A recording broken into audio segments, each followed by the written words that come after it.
the high desert in the great American Southwest. Welcome to Coast AM. John, welcome to the program. It's good to have you with us. You're with us.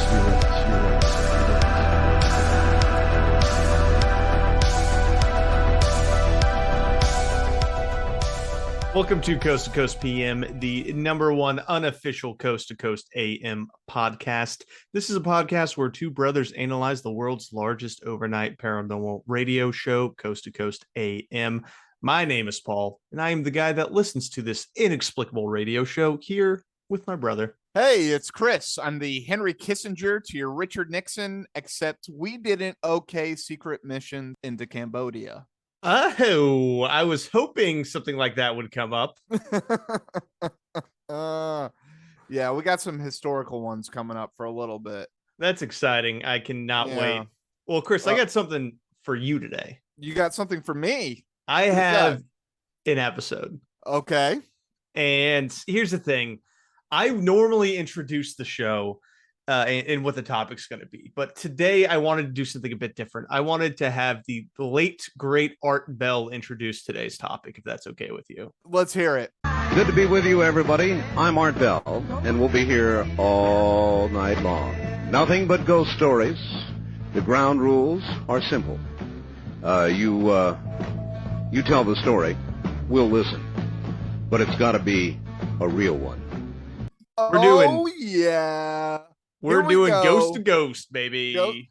Kicking off Spooktober right, baby. We are starting our month of spookiness with a Ghost to Ghost from Halloween night of 1995. Oh my gosh, dude. Yeah. Reaching far back into the archive. Oh, you gotta, man. You gotta. So wait, so when did Art actually go on the air? He was on the air in like the late 80s. It was originally more of a politics show, and then he transitioned into a paranormal show.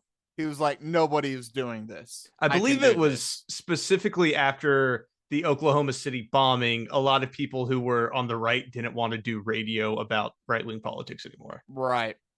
So 95 then, he's still fairly new in the paranormal world.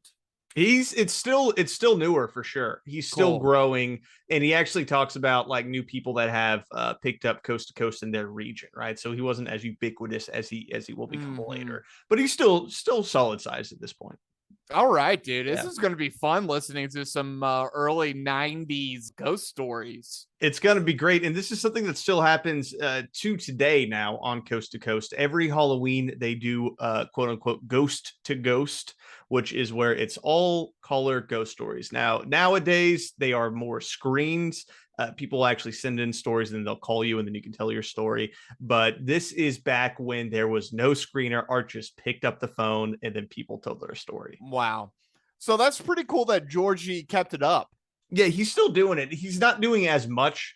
Art would do hours of this, and George does about 2 hours as the second two segments now on Halloween night. Okay. Yeah. Okay. But before we get to all of our wonderful ghost stories from 1995, Chris, we got to check in with Tim Banal. Tim time.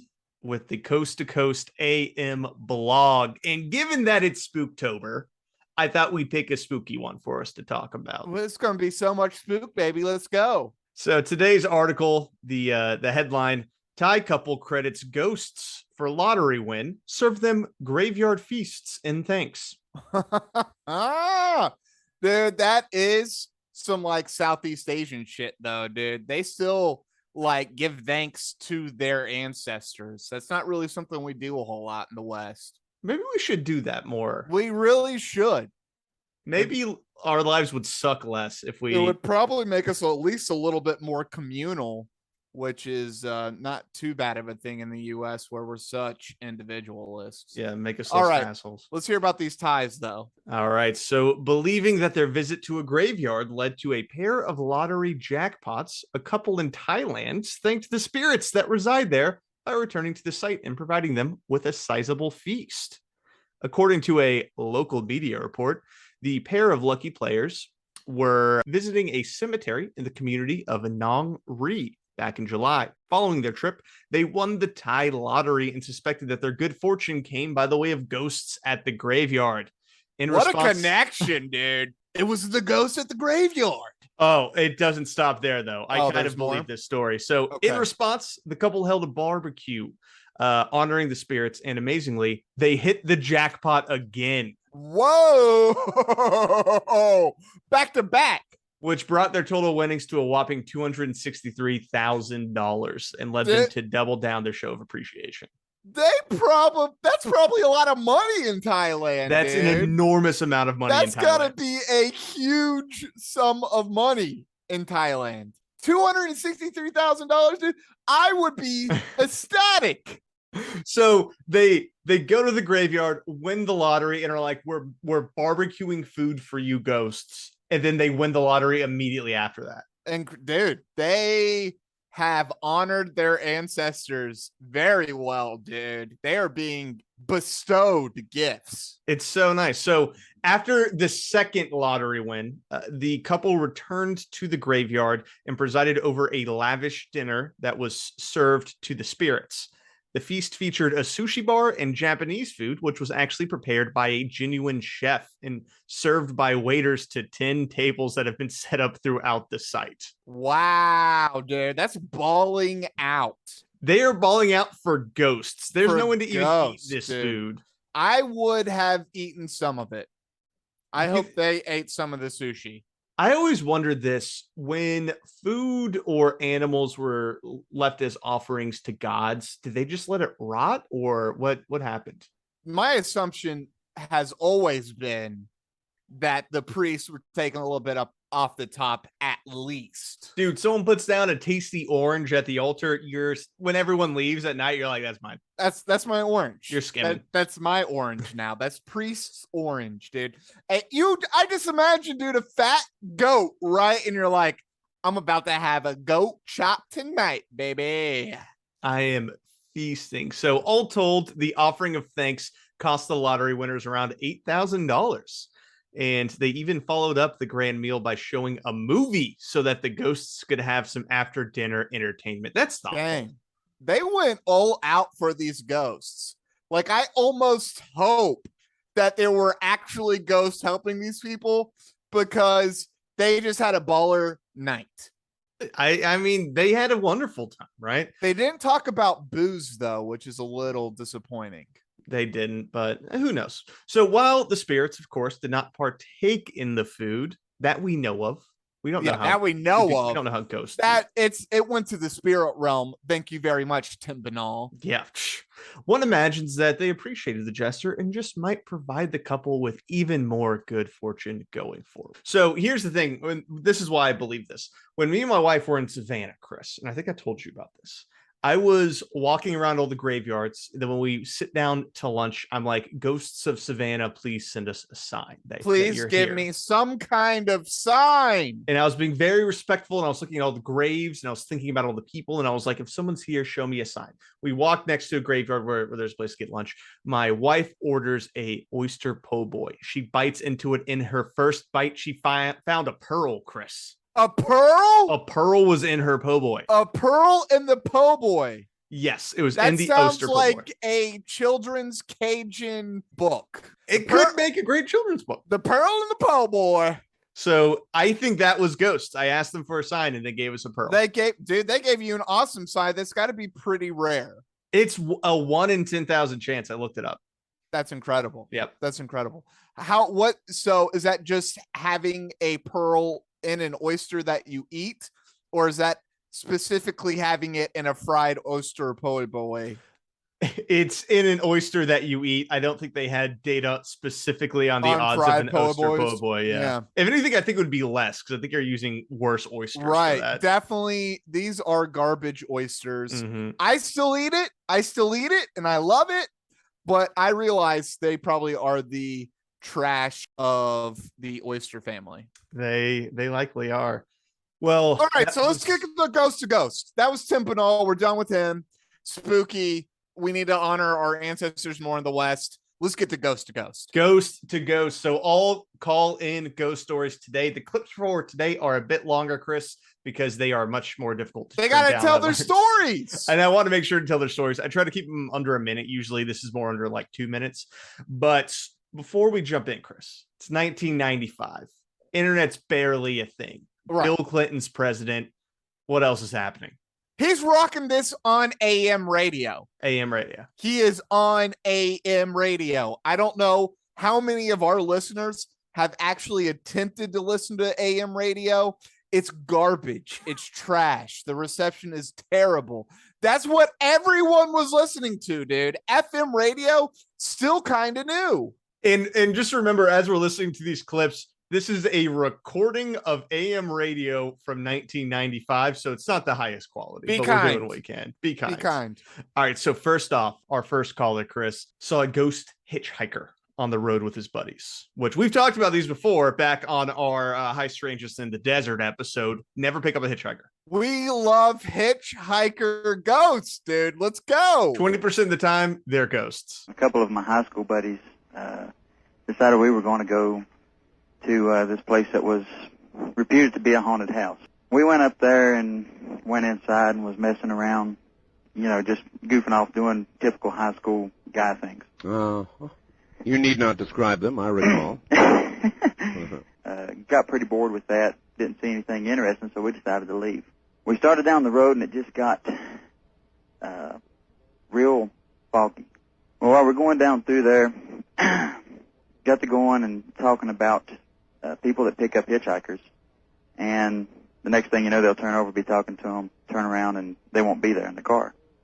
Many stories like we can just make out a person standing right on the side of the road, right at where the road connects.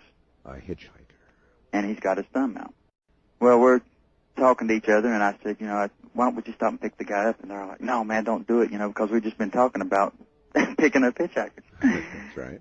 So I said, no, I said, we're going to go ahead and do it. And I was driving. So I pull the car over. The guy sitting beside me in the passenger seat rolls down the window, leans out and asks the guy if he needs a ride. Well, he just automatically turned back to me, and, I mean, his face was just ashen. I mean, it just went pale. And I leaned down and looked out the passenger window, and he had already asked him if he had wanted a ride. I looked at the guy. The guy was as white as a sheet, and he was still looking down the road in the direction that we had came from. Huh. And he didn't move, didn't make any sign that he even knew we were there. And the next thing I done was hit the gas and got out of there as fast as I could. That was spooky. It's a little spooky, man. So, but here's the thing, though. Again, 95, dude. I can't even imagine picking up a hitchhiker. I don't know anybody who picks up hitchhikers, dude. I think after the serial killer bonanza that was the 70s and 80s, everyone stopped trusting strangers. Right. You can't pick up a hitchhiker. You will be murdered. Yeah. So, especially here, right? So for today, turn off a little skeptic hat, because I think there's two options. Number one, they saw someone that was, I don't know, drugged out or strung out in some situation, wasn't really registering that they were there, potentially Right. just hammered or something. Right. Option two, they were at a haunted house. Ghost followed them, heard them talking about hitchhikers, and then put himself up the road to scare dude. them. I love that idea. I love the like prankster ghosts where they're like, these idiots talking about hitchhikers. Let's do the old hitchhiker ghost bit.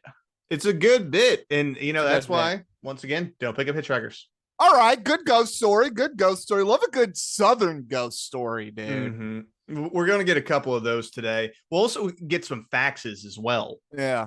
I love Art's response to, I remember being a teenage boy. I was there. I remember the things we used to get up to. I know exactly. I didn't want to know what Art got up to when he was a kid. That was back in the day. I don't know. I don't want to know what this guy and his buddies were doing up there. Just like teenage boy stuff. No, actually, I think you're going to have to be a little bit more specific, sir. And he does say later that was about 9 years ago, so it would have been the 80s. I don't trust teenage boys at the 80s. No, dude. There's too many movies and TV shows about what happens, you know? So, okay, let's hear our next one. All right, so next up, we have a Ouija board story. Ooh. And in the 90s, Chris, Ouija boards were a hot topic on Coast to Coast. Huge, dude. constantly came up. Art was very concerned about Ouija boards, and whenever someone would bring up Ouija boards, he would tell them to stop messing with them because Yeah. he had a super secret bad experience that he would never tell anyone about, so he doesn't want other people using it.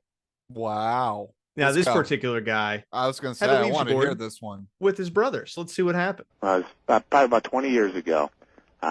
Me and my brother and sister got together, and we decided we were going to get out the old Ouija board and have a seance. Yes. And then my brother decided that he was going to call Satan. And Oh, really poor idea. yeah, next thing you know, we heard a gust of wind, and the front door, we had a vestibule at the front of the house, and just a flimsy door, and that swung shut. We got startled, and we ran over there and didn't see anything. And we flicked on the light, and the light didn't work. So we went to get a light bulb. We put it in, and we had like a 2x4 carpet in the vestibule, and the impression left on the carpet was the trident, the devil's spear, with the pitchfork. Yes, oh, yes, I know. Whoa, dude. Okay, so don't mess with Ouija boards. And if you're gonna mess with a Ouija board, why would you pick Satan? That is the worst person to call upon. Why would you go to the top, dude? That's going 0 to 100. That's you gotta slow down. Slow down. Dude, start like with some lower level demons, work your way up to like Beelzebub. Start with an ancestor. Oh, that's nice too. You know what I mean? Like, work your way up. Don't go straight to the Prince of Darkness. Kick it off with Grandpa. How The about man that? rules hell. What are you doing? Well, here's the other thing. He's got to be busy. Satan. He's got it, dude. But I bet Satan takes those occasionally. He'll every once in a while he'll show up. Yeah, every once in a while he's like, "You got to be shitting me." It's like when then goes straight. He's like, "Oh, I can't wait, dude." And I bet he messed with these kids. He's like, "Really, dude? You guys are a bunch of nerds." maybe. Calling me up. I'm going to show you a little bit. Well, especially Play just him. leaving a trident. Yeah, dude. Come That's on. good stuff, dude. You know they say. You could say a lot of things about Satan, man. Bit of a prankster. Yeah, dude. Yeah, definitely a Loki figure, definitely yeah. has that wound up into his being, he was constantly pulling pranks on God, dude. He got God to do Job. He was like, "No, God. Now, what if I gave him boils? I don't think he would still worship you. No, God, what if I killed all of his sheep and goats? There's no way he'd worship you." And God's just like, "No, you can do it. You can do it." Just raising the stakes. You know what frustrates me though is that there's so many Ouija board calls on these, and I've played with the Ouija board a lot. I've never had anything happen. Yeah, dude. I think we're just you can't have like the Hasbro Ouija board, right?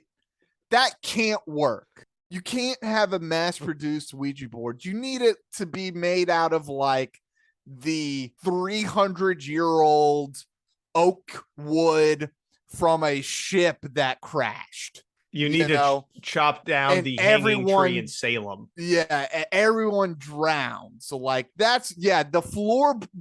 floorboard from the hanging tree, that's what you want, dude.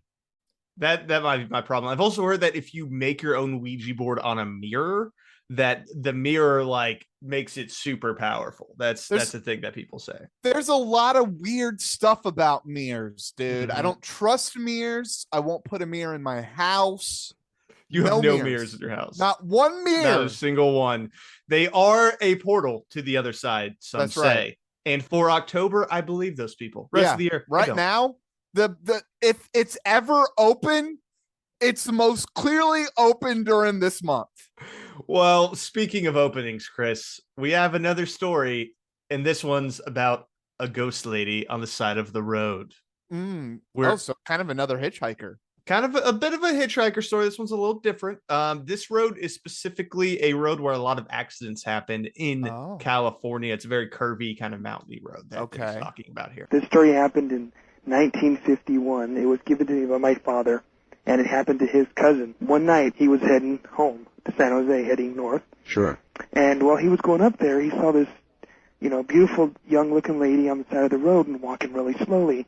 And he kind of slowed down, and he was looking over at her, and she had a beautiful white dress on, and she was looking down, and he slowly passed her, and he looked in his rearview mirror, and he saw her, and he slowed down a little bit more and was going, 10 miles an hour. He slowly sped up because he was scared. He didn't know, exactly what it was. He happened to look back again, and it didn't go any further away. It wasn't leaving. And that really started. You mean the lady in the white dress was as close to him as it was the first time he saw her? Uh-huh. And he really started getting nervous. Sure. And he looked in the mirror, and it wasn't any. As a matter of fact, it was getting closer to him. Now, it was getting closer to his car. Really? On the passenger side. There are many, sir, that have died on that road. Yes, very. There was a lot of fatal accidents back in the 50s and earlier on and later on also. He looked in as a matter of fact, he didn't look in the mirror. He looked over to his right side where his little side mirror was, to get a better picture. The worst thing possibly happened that he thought happened, and there was a white dress floating next to the car. And when he looked at the window, he said he saw a face of a skeleton with white straw hair looking at him with its mouth opened. In the middle of the road, slammed his brakes on, closed his eyes as tight as he could, said a prayer, and when he looked back, it was gone. He turned around and went back to his mother's house, which was about 20 miles the other way. And whoa, that was pretty creepy too, though, dude. Yeah, anytime a ghost turns into a skeleton, that's creepy. Yeah, and this particular road is apparently referred to as Blood Alley because of how many car wrecks happen on it. And the theory being is that this was one of the people that died on that road and was following this guy down. I also love how this guy is driving home, sees a ghost, and then immediately turns around and drives to his mom's house. Yeah, that's cute. Yeah. That's cute for him. That is a man who is in genuine fear for his life. I have to go to mom's house. I have to go to mommy's house. And this is a grown man. He was driving to his own house. It sounds like it was terrifying. But, this is also, this is where I like our theory that some of these ghosts are actually like protecting people by like having you turn around for whatever reason. Or actually, stopping, like if he had kept on going in a few minutes or a few moments, he could have been dead, right? And they're like protecting the area for other motorists. No, that's actually an excellent point. I think that fits perfectly into this little case study here because he did turn around. He left that dangerous road and went to his mom's house where he was very safe and lived long enough to tell the story to his brother and to his I guess what is it, nephew? Yeah, good ghost story though. Love a good morality tale. You gotta have a good tale like that. What's the morality here? If a ghost comes your way, turn around. That's fair. They may be trying to tell you something. Listen, open yourself up. This is October. Open your heart, open your mind, open up the third eye, the pineal glands. Dude, I've been opening myself up for years and I've never had anything happen. Well, actually, maybe go out of your way this October. Scratch that. I did see a ghost once. I can tell that at the end of this episode. There you go.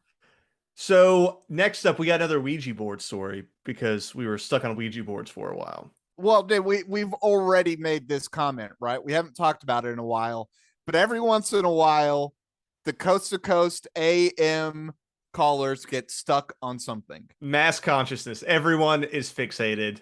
And Ouija board was the winner tonight. It was Ouija's. So we're going to kick this off with Art being a bit of a dick, and I think it's really funny. Okay, let's listen. Let's see, I've got a ghost story. Sort of a ghost story. Almost a ghost story. Look, that's like being almost pregnant. Either you're a spirit or you're a physical entity. It's one or the other. Well, I'll explain it and All right. go from there. All right, then maybe I can tell you. Just a bit of a dick. I didn't think he's fine. I think it's just one of those things where George Norrie would never do that. Art Bell is just constantly cracking jokes with his colors like that. Oh yeah, dude, come on. Yeah, He's joshing him. He's just joshing him. So this boy, he's at Yosemite in a cabin with his buddies. They bust out the Ouija board. Okay, that's kind of a cool place to do it, though, dude. Very creepy. There's a ton of stories about haunted national parks. That's something to get into at some point. I was up at Yosemite, National Park in California. Yes. And doing a Ouija board. Here we go. There were, I guess, about 10 or 12 people in the room, and we got something that came across as being negative. I don't necessarily want to say evil, but definitely negative oriented. Now, was this manifesting itself simply through moving on the Ouija board and spelling things out, or was That's the way it started. Okay. We were, asking questions of it. At first we didn't know that it was evil, but, having done the Ouija board for several years prior to that, we've learned to ask appropriate questions to determine whether it's a positive or a negative entity. And after having determined that it was a negative entity, we were going to stop, but the rest of the people in the room wanted to continue because they were fascinated. So we went ahead and continued with it, which of course was our mistake. But So first off, whoa, dude. All right. Talking to a negative entity out in Yosemite, dude. This is weird. I'm liking it. So we got a part 2 to this story. They came to a commercial break, so Art had to pause it and tell the guy to hang on. But life lesson: if you know the entity is negative, don't keep talking to it. Yeah. The negativity begins to leech itself onto things, and you don't want that on your life. No, man. That's how the Exorcist, the movie, started with this girl using a Ouija board and this bad spirit coming in. You got to shut that down. Yeah, dude. No, don't. Maybe stay away from the Ouija boards unless you're a trained Ouija board expert. What % of people using Ouija boards do you think are trained Ouija experts? Maybe 5. 5 total? 5%, but I think 5 total is more fair. I don't know if anyone's really knowing how to use this. All right, so here's part 2 of our Yosemite. Let's go. It asked us to turn the lights off, so we lit a candle and we did turn the lights off. We continued, speaking with it for about a minute or so. Unbeknownst to us, back behind the group, towards the corner of a room, a light started to form in the middle of the air. It started off real small, but it was real bright. It was actually lighting up the room. Right. That'd be enough for me. Now, what I want to know, first of all, before you continue is, I'd be out of there. I mean, in a flash. I'd be out of there. Light begins to form where there ought not be light. The room gets cold. That'd be all I'd need. We pretty much knew how to, deal with it once it got to that point. My friend started getting sick to his stomach. I started, getting a little bit of a headache. So we stopped, basically moved back away, relaxed ourselves, started saying some prayers, at least I started imagining a golden light around myself. We just left the board alone and the light did fade. Dude, if a light is showing up in my cabin room, I'm freaking out, dude. I'm doing exactly like Art Bell, man. I'm running out of there screaming. The only light I want showing up is from a UFO. I do not want ghost lights. I'm not pulling the Ouija board out in the cabin, though. Honestly, I would do that. That's not my go-to. I would do that. I love that kind of stuff. Now, I was just going to say, like, watching scary movies in a cabin in the woods is one of my favorite things to do. Yeah. I'd pull the Ouija board out, but I'm also weird. Most people don't like me because of that.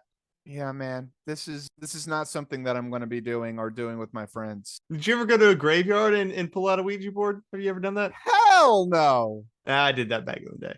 Back when I was, a teenager doing teenager stuff like Art. No, dude, absolutely not. I'm the type of guy though that I'm like, I don't know if I believe it, but I'm not inviting it into my life. My perspective has always been I don't believe it, but I really want to. So I've tested the boundaries to try and get something to happen. I'm not opening the door, dude. I will not open the door. That door will remain closed forever, dude. I'm not practicing that stuff, man. Well, nothing happened when I was in the graveyard, sadly. So no real creepy Ouija stuff. It doesn't happen every time, dude. You just gotta, the more and more that door opens, though, the more likely something to happen. And you're gonna have a light coming on in your cabin room, dude. Are you serious? Apparently, all I have to do is just think of protection lights around me, and then I'm good, according to this. Yeah, guy. I love that he's like, don't worry, me and my friends know how to handle it. He was pretending basically that he was some sort of Ouija expert. He's like, I got this. I know what to do. Oh, negative entity through a Ouija board? Yeah, seen this before. I just have to do a quick breathing exercise and just imagine that what light is inside me. I pulled out some prayer. God is good. God is great. Let him thank him for our food. Amen. Nice. Jesus wept. So next up, we have a gentleman who had honestly what sounds like a bad dream, but Art has a really interesting interpretation. That's why I wanted to include this one. Okay, let's go. Well, one Saturday morning, it was back in 1988. It was 2 weeks before I was going to go out of town. That's how I remember. I started to wake up on a Saturday morning. All of a sudden, this blue light shined. It was like a blue light shined inside of my head. Inside? Wait a minute. Inside of your head? Yeah, it's like a TV. All of a sudden, like a TV or an image flickers inside of my head. Okay. And then from here, get a load of this. I saw it was like these people, like in a large or a fairly good-sized underground cavern or hallway or room. Really? And it was this swathed or bathed in blue light. There was 4 of them. They were tall. They had like jeweled masks on and robes, and I had the feeling that the ones in the black were women, and their hair was like kind of longish and black, and then the men had gray robes, and their skin was like white, like Mickey Mouse. But I'll tell you, I was sure startled. But what would you call that? A vision? I don't know, but I got the feeling they were from overseas. I don't know if that's of any importance. Maybe. All right. Thank you very much. Maybe what happened is you just sort of crossed psychic paths for a few moments with somebody who was doing some kind of experiment somewhere else, or somebody else who was dabbling in areas they perhaps should not have been. Whoa. Art That's made a good that theory. spooky. Art made that real spooky. Yeah. This guy tapped into some kind of weird ritual that was going on, accidentally like crossed psychic streams. Yeah, with some occultist group in France or something. And then he's just some random dude in his bed who's just like, what? Showing up in this ritual chamber. What? Steve from Albuquerque is here? What's going on? That would be insane, though. It would be good. Well, and here's what I initially thought too. Did this guy just watch Eyes Wide Shut and then have a nightmare? But I just looked it up. Eyes Wide Shut didn't come out until 1999. This is 95. Yeah, dude. I was gonna say it was at least a couple of years later. So wow. Yeah. That's weird, dude. Psychic streams, dude. I hope I don't cross my psychic stream with anything weird like that. Yeah. Give me like a nice normal, like somebody at the beach or somebody, on a lake or something, very calm. That's a nice psychic extreme. Yeah, just crossing streams with a white witch who's just sending out good vibes. Yeah, posy witch vibes. Not weird sex cult vibes with brewing up masks. Weird marijuana potions out in the hills of Kentucky. Yeah, that'd be great. That'd be a good witch. So our next one is actually a fax. So this is going to be Art reading the ghost story that was sent in by one of his listeners. He did a couple of these. Okay, let's hear it. I've been living at an apartment complex for about 2.5 years. A few months after moving into my apartment, I'd be awakened from a sound sleep by the feeling that someone was in bed with me. It was as though someone was thrashing wildly about the bed. But when I looked at the bed, it was as empty as was the bedroom. This happened every day during the month of September and stopped after September 21st. I thought it was just a sleep disorder. Then, the following September, the same thing happened. As the 21st approached, the thrashing feeling would be more intense and last longer to the point where I could no longer get any sleep. Now, after 2 days of no sleep, I came home from work, and a neighbor who I've been having a passing acquaintance with noticed my haggard look. He asked me if I was sick. I told him that I wasn't getting much sleep lately. One thing led to another, and before I knew it, I told him of my strange tale, but I left out the thing about it only happening during the month of September. Now, this guy has lived at this complex for 15 years, and here's what he told me. Quote, I often wondered why no one stayed for very long in your unit. Now I think I know. Back in September of 1981, a young lady lived in your apartment, and later that month was found dead on her bed. The autopsy showed that she had been strangled and put up one hell of a fight. End quote. Now I believe the thrashing about my bed is the spirit of this lady.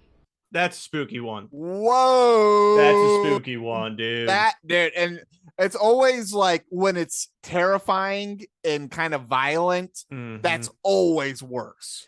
Yeah. And that's got all the elements of a good ghost story too, because it's terrifying, it's violent, and it also has mystery to it. It's this weird thing that's happening that's then suddenly resolved at the end. Right. That's the best kind of ghost story, when it's like the very last bit is when you figure it out.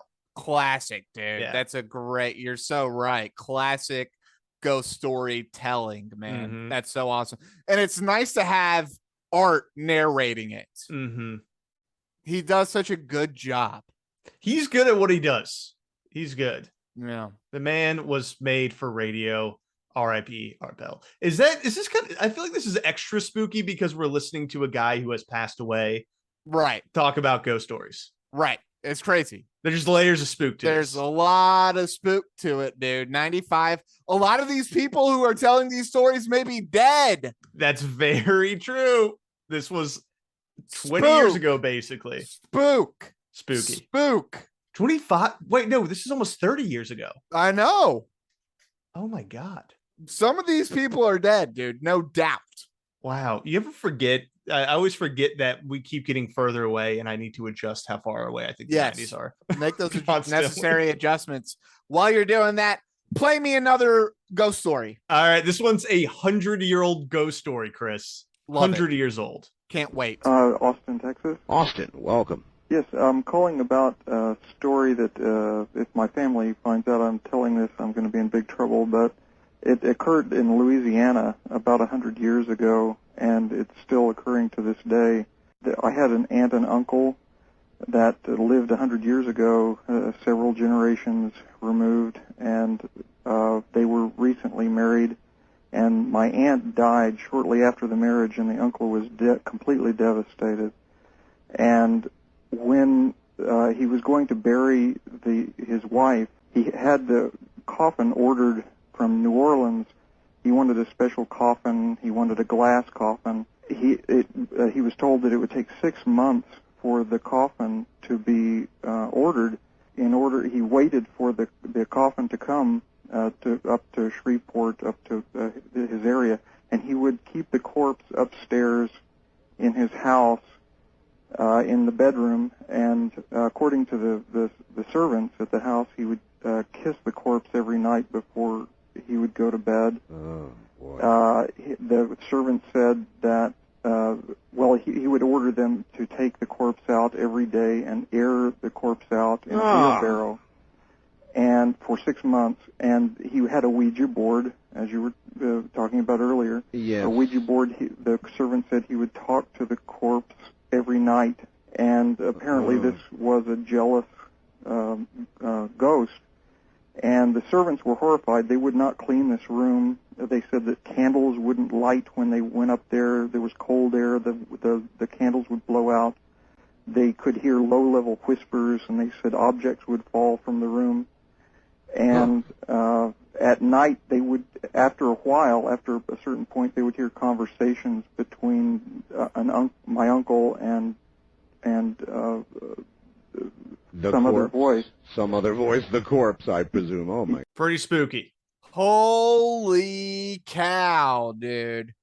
This is good stuff. Now, this has a lot of the of good markers of a great ghost story. Yeah, old-timey estate, ancient family history, classics. These are classics. Well, and not just that, but like weird old rituals that don't make any sense in the modern age, right? Like thinking about having to go and wait for a coffin, right? To get to your house, and like if there's a backup of coffins, then and if you live in a rural area, you may not be able to get the coffin that you want for weeks or months, right? So just weird stuff like that. Dude, where like a creepy thing happens, right? Where this guy now has to keep this corpse in his house. It reminds me of Psycho, just having a dead body in the house that you're constantly talking to. Yeah. Very good. Creepy. It's creepy. Very good. So we got a bit more here, a bit more on his story. For many years, eventually the glass coffin did arrive. They did bury her in Metairie Cemetery in New Orleans. She's still there to this day in a crypt. And did that end it? No, because up until the 1970s, all of my relatives who would go to visit this house would not visit that room. They still said that cold area was still there. They could still feel the presence. House is still haunted to this day. That's incredible, dude. That's so Isn't that good. Awesome. That's so good. That's a good one. That was a very good one, I think. Yeah. So I loved all the elements of that one. And I think it just goes to show, man, if you open up your radio show to people to tell you scary stories, some good stuff will come out of it. They're going to tell you some great stories, man. Everyone has brought their A game tonight. Yeah. Do you want to hear one more facts? All right, let's get another facts. I do like it when Art reads it. It is very nice. We got another facts that came in, so this will be Art Bell narrating. Let's do it. Art, I just got off work, and it took me a while to settle down and a couple of stiff drinks so I can tell this to you. I've been home for about an hour now, and this is just exactly what happened. Let me start out. I work at a hospital emergency room. Consider myself a level-headed guy. I did not believe in ghosts, that is. Tonight I was riding my bicycle home from work. In point of fact, I was listening to you, reminiscing that it had been about a year since I'd been riding home at night, alone. It's been almost 1 year to the hour since my old riding buddy was killed while riding alone on this same street last year. We generally rode together all the time. On this particular night, I'd called in ill, stayed home. My buddy Phil was run over by a drunk driver, not found for an hour or more, and died en route to the hospital. His bloodstains still mark the curb where his head struck, snapping his lower neck. Tonight, while riding home, I became aware of a feeling of having something like the sound of a car tire behind me, and yet there were no cars on the street. I kept hearing the sound, kept looking around. The sound got so loud, I could hear through the radio. In other words, I was listening to the radio. I finally took off the headphones, stopped, and looked down the street. I saw Phil standing on his back next to me. As fast as light, I got on my bike and sped home. Phil stayed with me until I reached the crossroads where he died. I swear, I saw him, big as life. I can't tell you if I was having a 60s flashback or not. Holy guacamole, dude. That was a good story too, dude. Also a good one, especially because it was like a year ago this same time my friend died. Oh, and dude, I just saw classic. him. Yeah. That's a great classic too, dude. Like same time, exactly. Mhm. Oh man, there's nothing better than that. And who knows, that one may also fit into our theory as well. Maybe the friend showed up and that distracted him just enough so that another drunk driver, because it's Halloween night, people are out partying, didn't hit him. I don't know. And sometimes, dude, it's seconds. Mm-hmm. It's seconds. That makes all the difference. And this is just the PSA, man. If you're riding your bicycle at night, make sure to have the proper equipment. You know, have your lights, you know, the blinking lights and stuff. Got to be safe out there. And wear a helmet, you turkeys. Also wear a helmet. Safety first. All right. Are you ready for what I think will be our last one, Chris? All right. Last but not least, huh? This one is going all the way down to New Orleans. Oh, baby, they got some creepy stuff in New Orleans, dude. Just That's voodoo land. Yeah, anything in New Orleans is just scary. That's voodoo land, dude. They speak a weird Cajun French. It's in the bayou, dude. Mississippi. Swamps. Weird, man. Swamps are weird. French people, Spanish people, Africans, dude. It got weird, man. A lot of stuff happening. Let's see what's Santeria. Okay, Art, in New Orleans, I guess you know we bury people above ground here. I've heard. Right. Well, my grandmother's buried in one of these old cemeteries, and me and my younger son will go walking and looking for the dates on tombs. As we're going through one day, we notice that a couple of them have been broken into. So we start looking into them, and we're seeing that the bodies have been disturbed, the caskets are open or broken or chipped out in corners. Oh, boy. As we go to one of the oldest ones, which is about a block down from my grandmother, it was an 8-year-old girl who died during the time that there was a bad scarlet fever going around in New Orleans, where thousands of people had died. Yes, sir. I noticed there are 2 bodies in there, but these are recent bodies, like a day or 2. You mean like the people who had been desecrating? Yes, that's exactly who they were. There was 2 of them, 2 young men, one face down and one face up. The one face up had an expression on his face like you've never seen in your life.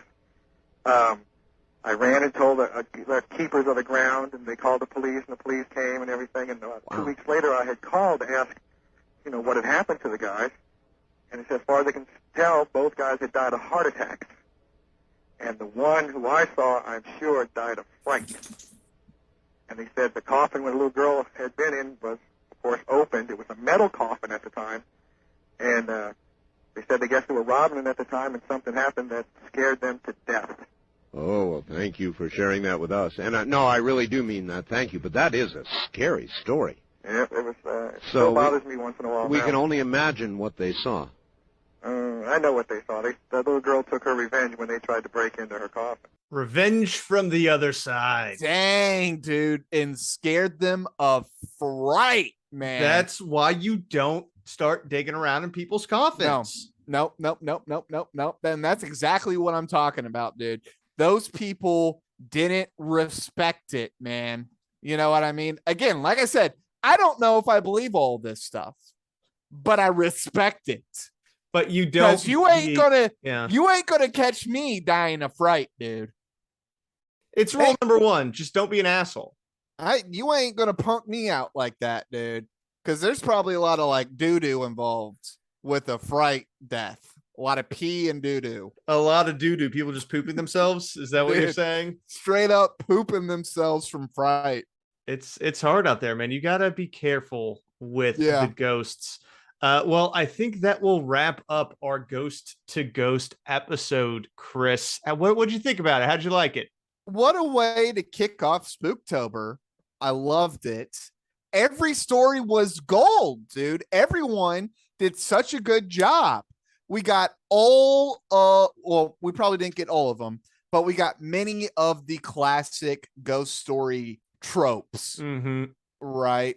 We got a story like that happened at the same time, at the same exact time, 1 year. That was a great story. We got some hitchhiker ghosts, dude. We got some, ghosts scaring people away for different reasons. I mean, all classic tropes. And so I enjoyed it, man. Good stuff. Thanks, Art.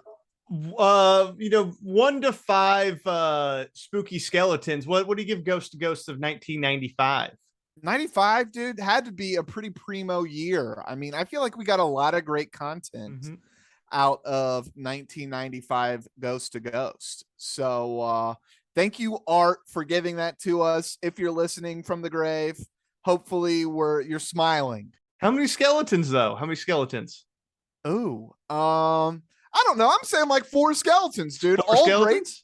All great stories. And here's the thing. There's a through line through most of these stories.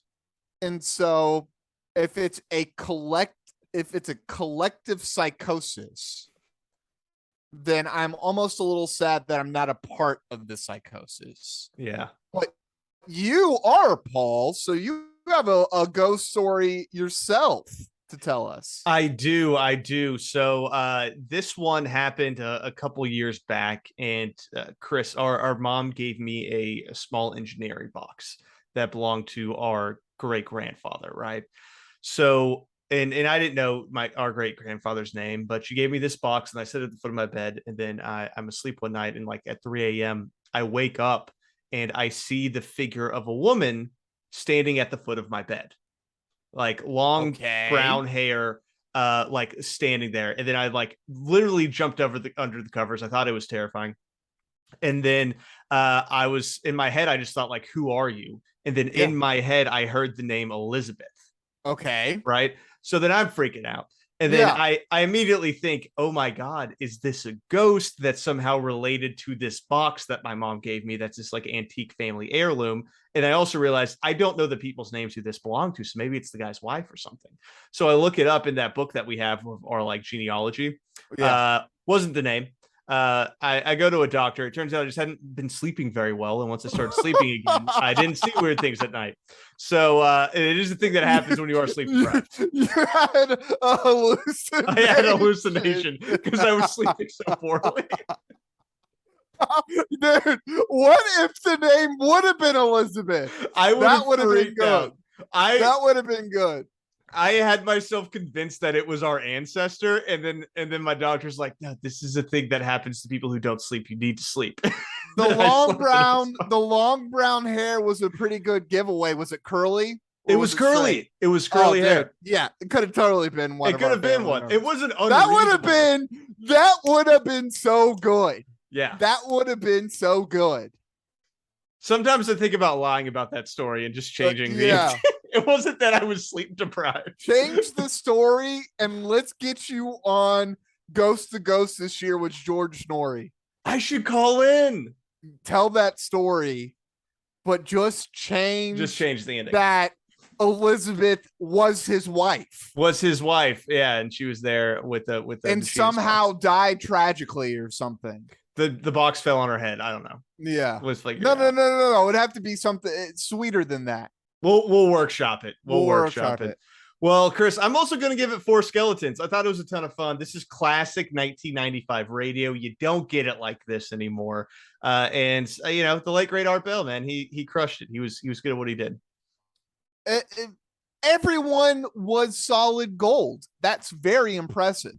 It was good stuff. I loved all those stories. Even the Ouija board stories, dude. You know, I'm anti Ouija board. Don't touch those things. Don't play with them.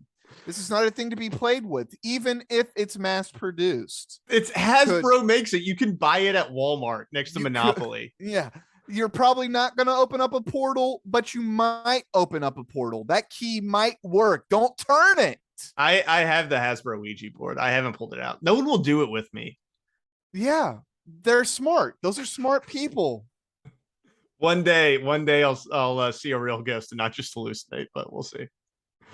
Well, this has been Coast to Coast PM. If you like the show, drop us 5 stars wherever you're listening. It actually really helps us out and helps other people find the show because that's how algorithms and things work.